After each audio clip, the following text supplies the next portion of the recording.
L'invité de ce numéro, c'est Isaac Niembo, jeune acteur politique. Il est opérationnel au sein du parti dénommé Vision Fachi Rénovée, très ancré dans le Haut-Katanga, nous sommes dans la partie sud-est du pays.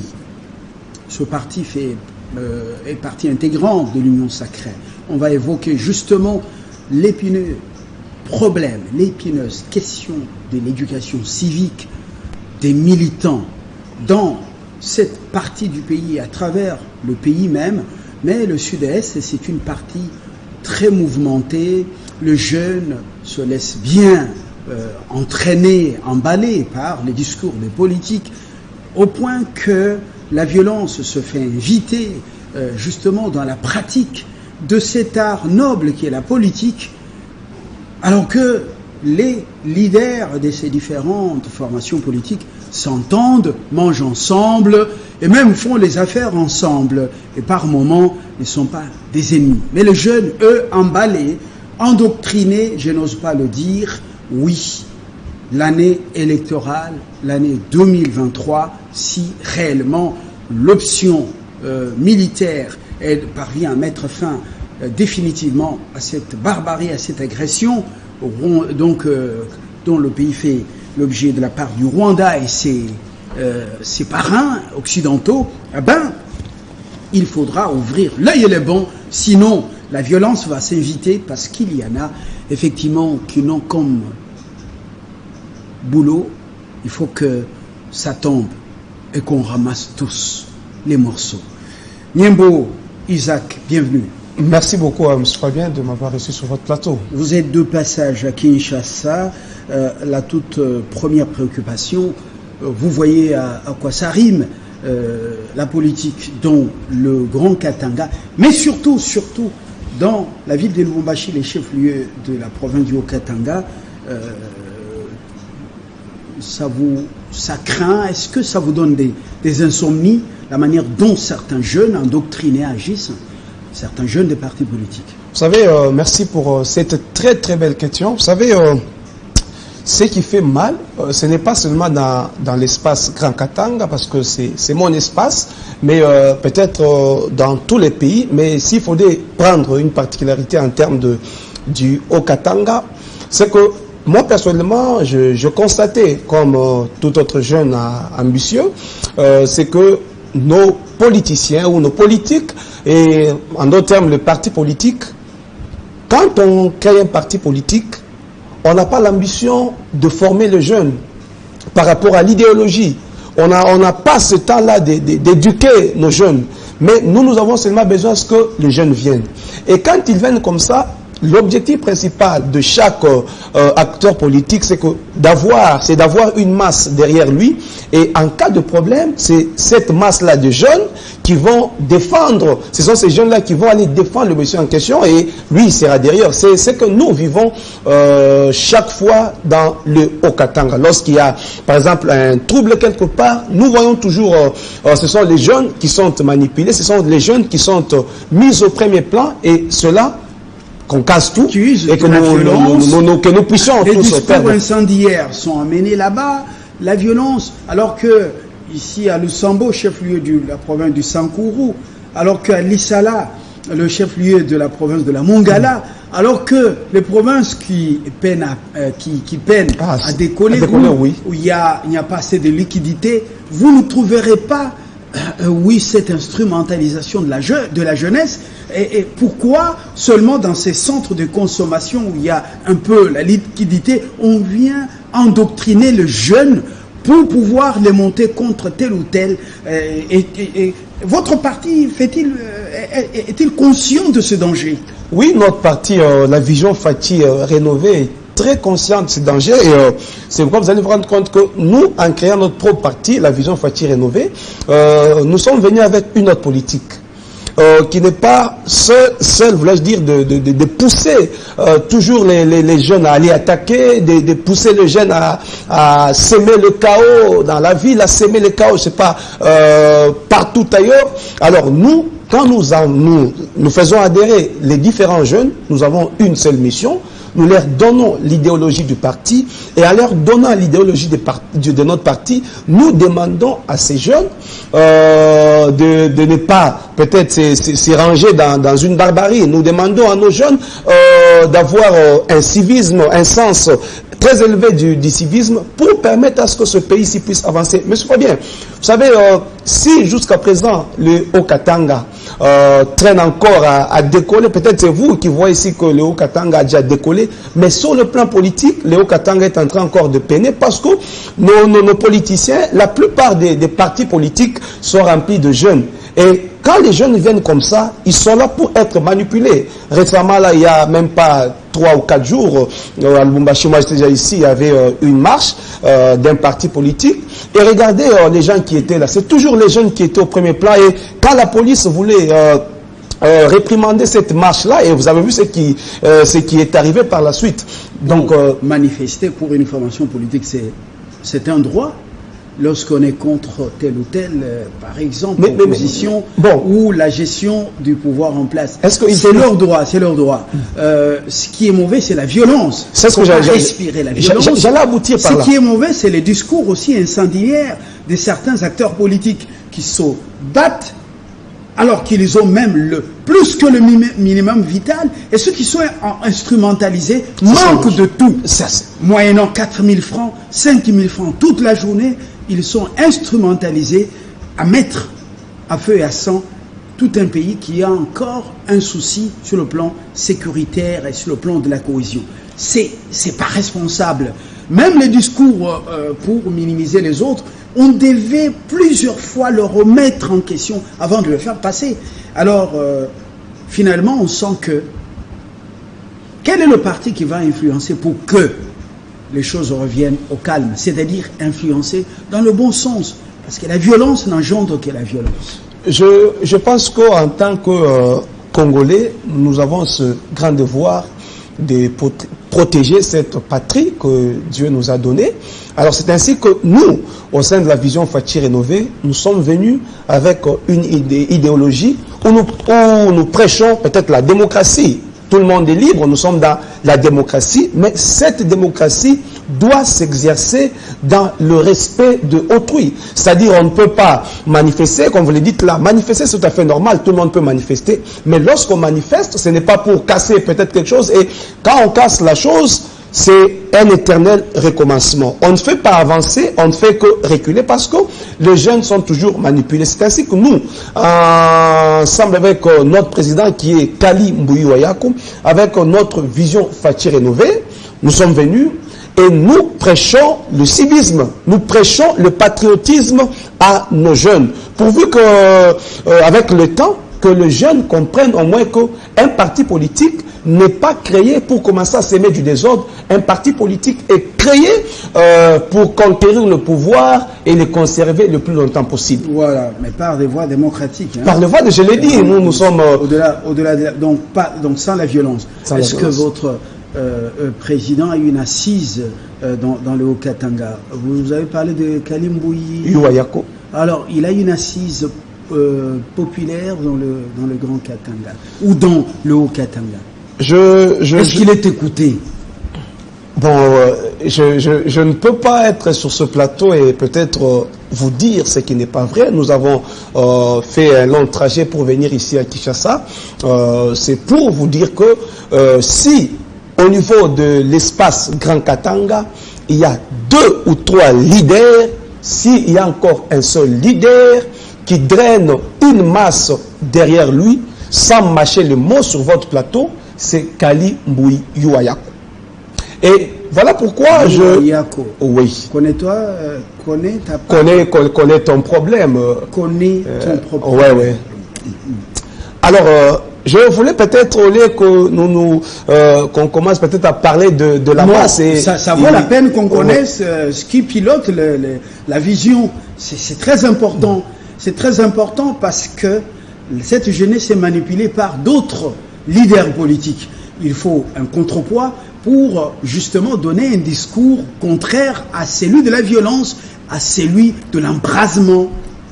Le contrepoids est déjà là. Vous allez vous rendre compte que la manière dont si vous descendez dans le Haut-Katanga, la manière dont les jeunes étaient manipulés dans l'ancien temps, et si vous regardez la manière dont ces jeunes-là travaillent maintenant, il y a une amélioration terrible. Donc, il y a un travail de qualité qui est fait par Kali Mbuyi Oyako au niveau de l'espace Grand Katanga pour éduquer les jeunes, pour leur montrer que nous sommes appelés à lutter, nous sommes appelés à défendre notre pays.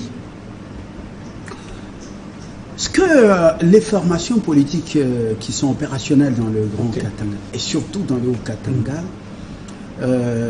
est-ce qu'elles mettent l'accent sur l'importance d'appartenir à cette nation, de former, d'avoir une cohésion, d'appartenir à ce pays et surtout de protéger les intérêts de la nation, même si nos couleurs politiques, même si nous avons des divergences, les couleurs sont différentes, nous avons des divergences, nous avons des projets de société différents, mais est-ce que cela est dans les têtes des acteurs politiques? On se parle honnêtement, il faut dire les choses telles qu'elles sont. Merci. Vous savez, j'étais en train de réfléchir. Je me dis, ce qui fait mal aussi avec nous, Congolais, à un certain moment, nous-mêmes, on n'aime pas notre pays. Si je peux le dire ainsi, prenons par exemple, j'évoque le cas de l'Union sacrée dans l'espace Grand Katanga. Parce que vous savez, nous avons un président. Et on ne sommes pas pendant la période de campagne où il faut... Mais je dis quand même une chose. Nous avons un président de la République qui a une vision. Et nous constatons tous très bien que, en tout cas, le Congo est en train de changer. Mais je me dis, pourquoi est-ce qu'on peut avoir des gens qui s'opposent à cette vision? Pourquoi est-ce qu'on peut avoir des gens qui ne veulent pas voir le président de la République diriger ce pays? Bon, ben, le Congo n'est pas une église où tous les fidèles doivent dire Amen à la parole du pasteur. L'opposition, vous avez choisi d'être une nation démocratique. Oui. Est-ce que l'opposition est une mauvaise chose? Ce n'est pas une mauvaise chose. Ouais, est-ce que nous avons besoin de faire avancer les choses, ou bien nous avons besoin de toujours changer? Soit nous avons besoin de toujours changer les dirigeants, soit nous avons besoin de changer les choses. Moi, à mon humble avis, je trouve que pour le moment, on n'a pas besoin d'abord de changer les dirigeants, mais nous avons besoin de changer les choses. Voilà, ça c'est un autre débat. Nous ne sommes pas en pré-campagne, Ouais. où on ne pose pas ici la question ou le problème de l'opportunité de ces élections de 2023. Nous allons y revenir peut-être à la prochaine occasion. Parce que parler de l'Union sacrée, justement, le CESAC est très regardant, le Conseil supérieur de l'audiovisuel, de la communication, le CESAC est très regardant. Vous sentez qu'on a un CESAC new look, alors on ne va plus permettre, c'est ça qui ne va plus permettre du rafistolage dans les médias, parce que des médias irresponsables risquent d'en faire embraser la situation. Surtout ça. Alors, nous allons parler de cette union sacrée. Qui pilote l'union sacrée dans le Haut-Katanga? Bon, je crois que c'est une question à laquelle j'aurais du mal à répondre, parce que dans l'espace Grand Katanga... Vous n'êtes pas dans l'union sacrée. Laissez-moi, je suis en train de répondre. Oui, mais vous avez du mal à y répondre. Du mal à répondre, pourquoi? Parce que jusque-là, dans l'espace Grand Katanga, nous avons deux camps. Nous avons un cas de l'Union sacrée qui était dirigé par M. Mouyambo, qui n'est plus avec nous. Mouyambo est parti. Mais ce camp-là continue avec un M. Yamba. Et de l'autre côté, nous avons le camp qui est dirigé par le gouverneur Jacques Kaboula 4. Est-ce que lui-même, il a un parti politique, Jacques Kaboula? Je dois vous le dire devant votre caméra, c'est que le gouverneur Jacques Kaboula était du PPRD. Mais jusqu'à présent, on n'a jamais vu une seule lettre de démission. Donc, il n'a jamais démissionné du PPRD. Ça, c'est déjà une inquiétude que nous avons. Voyez un peu. Est-ce que jusque-là, il n'a pas adhéré à un parti politique? Est-ce qu'il n'a pas créé Wenge Naye? Il n'a même pas de parti politique. On ne sait même pas sa position. Personne ici ne passera sur ce plateau pour vous dire non, le gouverneur est de tel parti politique, mais nous savons qu'il était du PPRD et jusqu'à présent, il n'a jamais démissionné du PPRD. Alors, j'évolue avec cette histoire de l'Union sacrée. Ce que nous vivons dans l'espace Grand Katanga, avec l'Union sacrée, c'est très compliqué. Et voilà, c'est là que réside notre crainte. Et nous sommes en train de demander à ce que que les choses puissent marcher, qu'on arrange les choses au niveau de la coordination de l'Union sacrée Grand Katanga. Il y a des partis. Vous voulez qu'ils s'affirment et qu'ils prennent une décision et que ce soit fait au grand jour. Mais jusque-là, c'est quand même un homme qui dirige cette union des maîtres. Qu'est-ce que vous lui tarabustez? Qu'est-ce que vous lui reprochez? Bon, comment est-ce que vous pouvez... Nous avons besoin que tous les partis qui soutiennent le chef de l'État soient ensemble. Mais pourquoi les partis qui sont derrière la République? Vous parlez seulement des soutiens au chef de l'État. Bon, nous, pour le moment, quand on parle de l'union sacrée, c'est-à-dire nous adhérons à la vision du chef de l'État et on soutient cette vision. Et le chef de l'État travaille pour la République. Ipso facto, tous ces partis-là travaillent pour la République, pour l'intérêt de la République. Qu'est-ce que vous reprochez au coordonnateur légal de l'union sacrée? Vous savez que l'union sacrée dans l'espace Grand Katanga n'a pas de siège. Ça, c'est déjà un problème. Lorsqu'il y a des... À Kinshasa, il n'y a pas de siège, à ce que je sache. Vous êtes venu, est-ce que vous avez été non, l'union sacrée? Je suis en train de vous donner quelque chose pour vous dire qu'il y a un sérieux problème de leadership, vous voyez, au niveau des partis politiques avec notre leader. Il y a des partis politiques qui soutiennent le chef de l'État, mais qui ne sont pas dans l'union sacrée et le gouverneur de province, Jacques Yaboula Kadjo.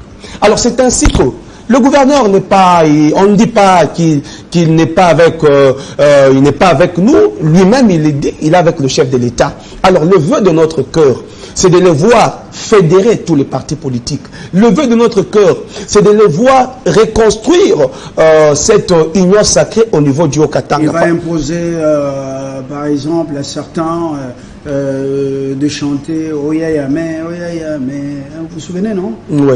Est-ce qu'il va leur imposer? Non, Même au sein de l'union sacrée, il y a toujours des voix qui s'élèvent pour critiquer, dénoncer, et voilà, à dire qu'ils ne partagent pas les choses, ils ne sont pas d'accord avec les choses telles qu'elles se passent dans un secteur donné, et jamais ils ne sont inquiétés, à ce que je sache. Vous savez, pour le moment, avec l'union sacrée, dans l'espace Grand Katanga, c'est ce que Kali Mbuyuako a voulu faire comprendre au gouverneur de province, c'est ce que Kali Mbuyuako a voulu faire comprendre aux partis politiques, et c'est ça même sa lutte.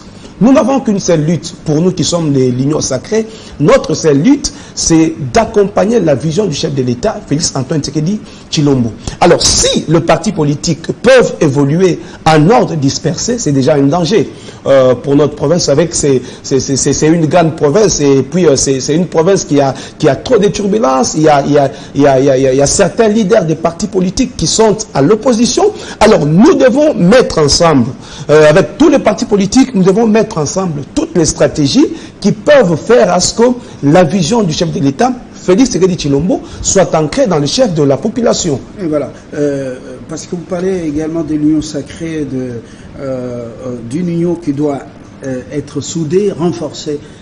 Moïse Katumbi est parti avec ses poulains, et Muyambo également est parti. Mais si Muyambo peut constituer ce qu'on appelle en sport poids mouche, mais Katumbi c'est quelqu'un à cause de ses bonnes œuvres, à cause de ce qu'il pose comme acte dans les différents coins, c'est quelqu'un qui a pignon sur rue. Est-ce que ça va faire prendre, ou ça va risquer de faire prendre de l'eau à votre navire, union sacrée? Vous souhaitez, par exemple, le retour dans la province de Mouyej-Manguez-Mans pour pouvoir peut-être piloter l'affaire afin de faire contrepoids à Katumbi? Non, on n'a pas besoin de tout ça. Nous réfléchissons à haute voix. Oui, nous sommes tous scientifiques. Alors, je vous réponds à cette question en 2 mots seulement. C'est que vous prenez seulement Kali Mbuyuako et son parti Vision Fati Rénovée, et vous associez à la Vision Fati Rénovée les autres partis politiques. Monsieur Fabien, vous avez ma parole, que ce soit Moïse Katumbi d'Ensemble pour la République, que ce soit Jean-Claude Muyambo, personne et encore personne ne va faire tomber le chef de l'État dans l'espace Grand Katanga. Donc, pour le moment, il n'y a aucune crainte pour nous qui sommes de l'Union sacrée, parce que nous savons une chose, que d'un côté, nous avons la vision Faty rénovée avec Kali Mouyiwayako, et de l'autre côté, il y a certains partis politiques qui soutiennent le chef de l'État. Et si, tous ces partis, c'est ce que je suis en train de dire, si, par exemple, on va mettre ensemble la vision Faty rénovée, on va mettre ensemble tous ces partis politiques-là, il n'y a aucune crainte de ce côté-là, M. Fabien. Ça, vous avez ma parole. Justement, c'est la dernière préoccupation, du moins pour ce numéro. 2023, c'est une année déterminante. Et est-ce que vous voyez vraiment les élections se tenir? Vous y croyez? Est-ce que les gens s'enrôlent massivement dans le Haut-Katanga, du moins dans la ville de Lubumbashi, où les gens s'enrôlent de manière massive? Non, l'enrôlement n'a pas encore commencé dans le Haut-Katanga. Nous, c'est à partir du 24 janvier que l'enrôlement va commencer. Vous savez une chose, c'est ce que je suis en train de dire dès l'entame de cette émission, nous avons un président qui a la volonté d'échanger les choses. Alors, il tient toujours à sa parole, et moi aussi sur ce plateau, sans pour autant prendre la place de son porte-parole ou de certains de ses communicateurs pour affirmer ce que peut-être lui n'affirme pas, mais moi, je peux encore confirmer à tout le peuple congolais qu'au mois de décembre, avec la volonté du président de la République, les élections auront bel et bien lieu sur toute l'étendue de la République démocratique du Congo. Alors, peut-être avant que je ne chute... on a fini. Oui, on a fini. Alors, je demanderai, parce que vous avez évoqué la question de l'enrôlement, et déjà pour le Haut-Katanga, ça commence déjà à partir du 24, nous demandons à tous les jeunes de s'enrôler. Ça ne sert à rien de se dire, moi je n'irai pas m'enrôler. Vous savez une chose, ce n'est pas une obligation pour s'enrôler, mais pour tout celui qui se veut être nationaliste, patriotiste, nous avons, patriotique voulais-je dire, nous avons ce devoir d'aller nous faire enrôler. En s'enrôlant, nous allons choisir les gens de nos choix au lieu qu'on nous impose certaines personnes. Donc lorsque nous nous enrôlons, c'est-à-dire nous choisissons quelqu'un de notre choix au lieu qu'on nous impose quelqu'un qu'on ne veut pas. C'est ainsi que moi je profite de l'occasion, avec la vision Faty rénovée, nous demandons à tous les jeunes d'aller s'enrôler massivement. Oui, quand ce sera votre tour à Lubumbashi. Bon retour à Lubumbashi. Merci beaucoup, M. Fabien. Oui, soyez partisans de la paix. Et il n'y a que le Congo qui nous reste. Oui. Arrêtez avec la vision du ventre et des petits intérêts. Dans la vision, je m'adresse aux autres partis politiques. Non, je m'adresse à vous, la jeunesse, oui. Sans couleur politique, au-delà des couleurs politiques. La vision Faty rénovée prêche autre chose que ça. Si vous ne le faites pas, vous serez jeté à la poubelle de l'histoire et vous passerez sans histoire. Et le Congo va rester. Je crois que c'est interpellateur. Oh oui. Et nous demandons aussi à l'Union sacrée, je demande à tous les partis politiques de l'Union sacrée au Grand Katanga que nous puissions former un bloc. Merci. Isaac Niembo, un jeune cadre au sein de cette formation politique, Vision Faty rénovée. À demain pour un autre numéro avec un autre invité. Très bonne suite pour sur votre chaîne.